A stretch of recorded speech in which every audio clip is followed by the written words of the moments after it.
Kung meron bang traitor doon sa loob ng grupo na nag-usap sa Hong Kong, nandun ako sa kwarto sa mga nag-meeting with former President Duterte.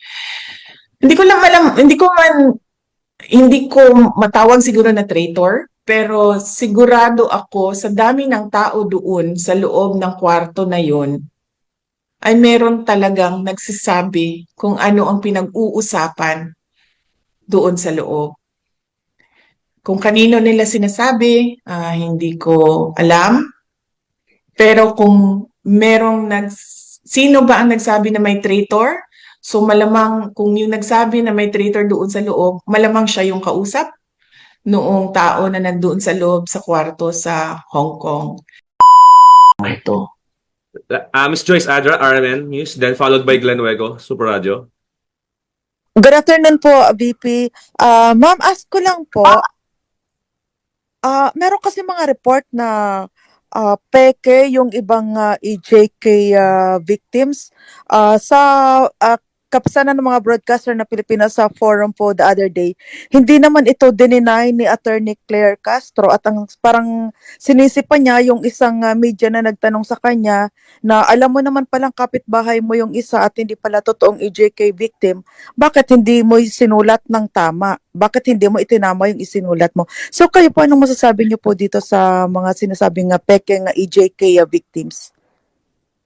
Nasabi ko nga kanina, Opo, ma'am, thank you. Nasabi ko nga kanina, ma'am, no, hindi ko alam paano umabot ito sa isang kaso.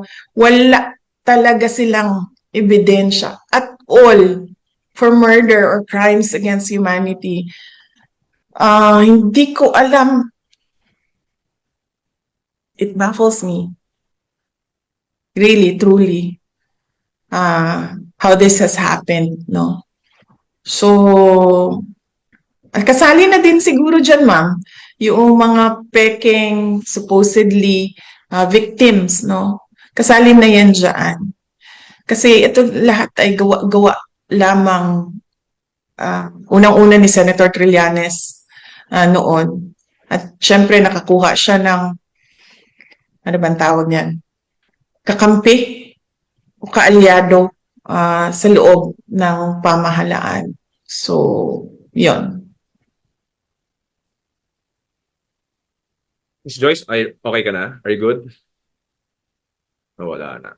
Okay, last question. Raymond Ako po, Antonio. sir. Thank you po. Thank you. I'm done po. Thank you. Raymond Antonio, Marida Bulletin, last question, then we're wrap up. VP, good afternoon. Senator De La Rosa admitted having an ill feeling towards National Security Advisor Eduardo Año following the arrest of your father, the former president. How about you, VP? What do you feel right now, given that Año was one of your father's men and member of his cabinet? And lastly, Vice, meron din po kasing lumulutang na I don't know how would I say this, report or rumor na there was a traitor in the Duterte camp that also led to the arrest of your father, VP. Thank you. Okay. Hindi ko narinig. Anong sabi ni Senator Bato de la Rosa daw kay Anyo? According to Senator De La Rosa, the senator was disappointed to Secretary Anyo. He felt Disappointed. bit betrayed knowing na Secretary Anyo previously worked as PRRD's former AP Chief of Staff and DILG Secretary then. Kasama siya sa nagplan nung supposedly alleged kidnapping ni PRRD going to The Hague. May I add, VP, may report kasi kasama siya doon sa core group na nagplano doon sa arrest ni former president. And then, sabi po ni Senator Bato, out of courtesy daw po, sana nasabihan man lang kayo about the arrest. That's it, VP. Thank you. Okay. Alam mo, tinanong na rin ako kanina, di ba, how am I? Sabi ko, kanina wala akong nararamdaman. Sa totoo lang, wala talaga akong nararamdaman. Hindi ako galit, hindi ako disappointed. Nothing at all. Kasi pointless naman na mag-harbor ako ng feelings about what happened. Hindi na siya maibabalik. Hindi na mababalik si Pangulong Duterte sa Pilipinas. So what we should do as a country is move on from what happened. No? What will we do as our ways forward as a country and as a people from what happened? Magalit man tayo, walang papupuntahan yung galit natin. Dahil hindi naman yan sila papanagutin ng pamahalaan eh. Nakikita niyo yung mga sagot nila, wala na sa ayos, wala na sa rason, wala na sa common sense, wala na sa batas. Pero walang magagawa laban sa kanila. So we should move forward from what happened, and the country should decide, the people should decide saan ba tayo papunta base sa nangyari.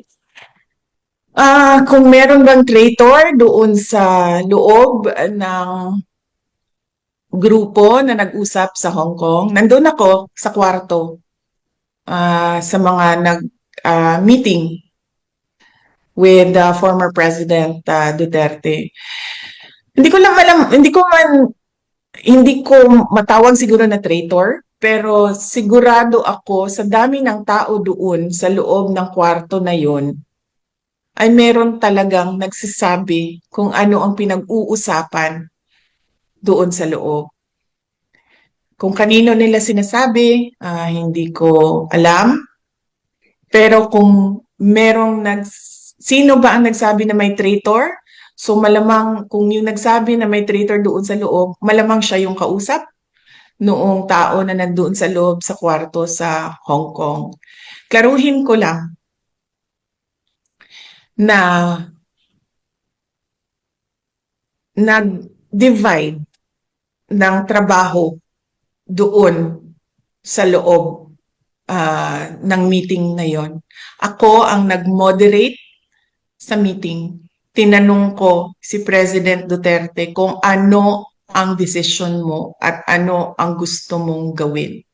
Ang sinabi niya, gusto ko umuwi sa Pilipinas. Hindi ako titira sa ibang bayan at hindi ako magtatago. Yun ang sagot niya. And Attorney Bingbong Medaldea was tasked to do the legal remedies pagdating sa loob ng Pilipinas. Ang desisyon na agahan yung flight, ang flight nila ay alas 4, ang desisyon na agahan yung flight ay galing kay Pangulong Duterte dahil ini-expect niya dadalhin siya sa korte. Kasi yun ang dapat na ginawa doon sa arrest warrant. Kung may traitor man, malamang dahil merong nagsabi merong traitor, traitor siya siguro sa information at binigay niya doon sa kabila, but I don't think meron siyang binigay na information na valuable din sa Philippine National Police dahil alam naman ng lahat at hindi tinago na uuwi si Pangulong Duterte at kung anong oras siya uuwi sa Pilipinas. At ang desisyon na umuwi ay sa kanya. Sabi niya, hindi siya magtatago. Uuwi siya ng bayan niya. Oh, are we good? Well, ma'am, any parting ways? Any parting statement po, ma'am? Yes, opo, JC, nagpapasalamat ako sa iyo, sa Office of the Vice President, dahil sa inyong pagtutok sa inyong mga sariling trabaho dyan. At nagpapasalamat ako sa ating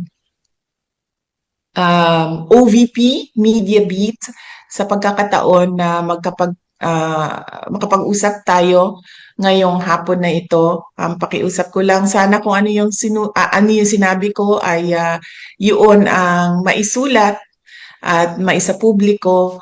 Yun lamang ang pakiusap ko at huwag i-interpret ang aking mga sinabi according to sa opinion ng mga tao, kundi isulat lang siya kung paano ko siya sinabi. Factual lang yung presentation ng news items. Yan yung pakiusap ko sa inyo. At nagpapasalamat ako sa ating mga kababayan sa pagpapakita ninyo ng suporta sa ating dating Pangulong Rodrigo Duterte. Gusto niyang malaman ninyong lahat na alam niya kung ano ang nangyayari sa ating bayan. At sinasabi niya lagi na kung ano yung dapat naipakita niya sa buong mundo, sa inyo mga Pilipino, kung ano yung governance, ano yung dapat na nakikita natin sa pamahalaan.